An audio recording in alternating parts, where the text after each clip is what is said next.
There are three books in the Bible that have come to be called the wisdom literature: Proverbs, Ecclesiastes, and Job. And all of these books are addressing the same set of questions. What kind of world are we living in? And what does it look like to live well in this world? So, how to be good at life. Yeah. So each of these books tackles these questions from a unique perspective, and it's important to understand all of them to get a fully biblical perspective on the good life. So as a thought experiment, you could actually imagine each of these books as a person.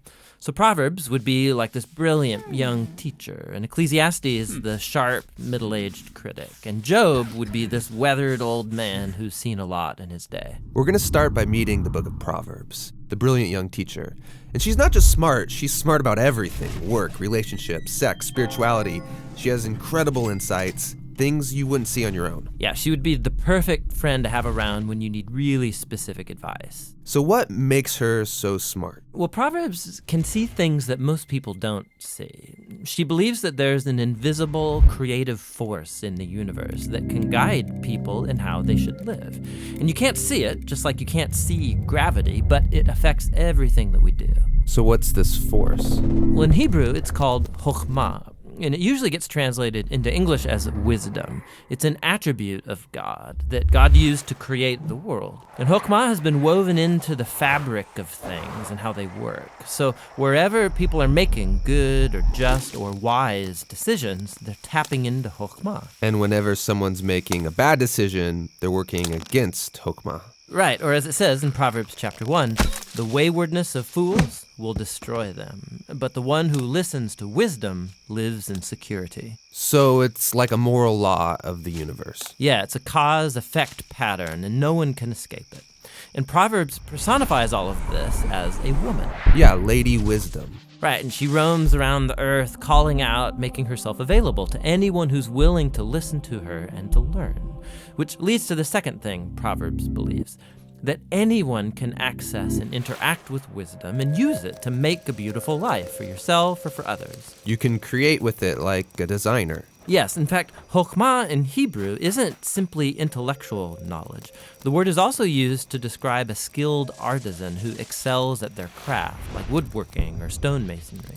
So you show you possess chokhmah when you put it to work and develop the skill of making a good life. Okay, that makes sense. So let's do this. Let's go find some wisdom. But before you do, Proverbs has one more really important thing to consider.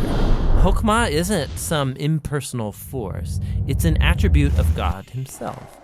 And so in Hebrew thought, your journey to becoming wise has to begin with what Proverbs calls the fear of the Lord. It's this healthy respect for God's definition of good and evil. And true wisdom means learning those boundary lines and not crossing them. Now, all those ideas you just unpacked are in chapters 1 through 9 in Proverbs. But when I think of the book of Proverbs, I think of the collection of sayings, the Proverbs themselves. Tell me about those. Yeah, those are what you find in chapters 10 on to the end of the book. It's a collection of hundreds and hundreds of proverbs about any and all aspects of life. And chokhmah gets applied to them, resulting in this wise guidance to help you find a path towards success, and no matter what you do. If I design my life with these sayings, life is going to be good. Yeah, or as Proverbs puts it, it'll give health to your bones, prosperity, a long, rich life. Which is a really big claim. But you can see how it's often the case.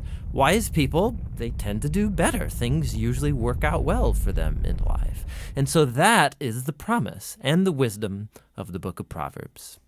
The book of Proverbs is really beautiful, but if we take a step back, some people would argue it's a little too simplistic, because sometimes horrible things happen to really wise people, and sometimes foolish people get rewarded. It doesn't always work the way we think it should work. That's right, which is why we need to go and listen to our next wise friend, Ecclesiastes the critic, because he's wrestled with that very problem, and he's going to push us further in our journey to find the good life.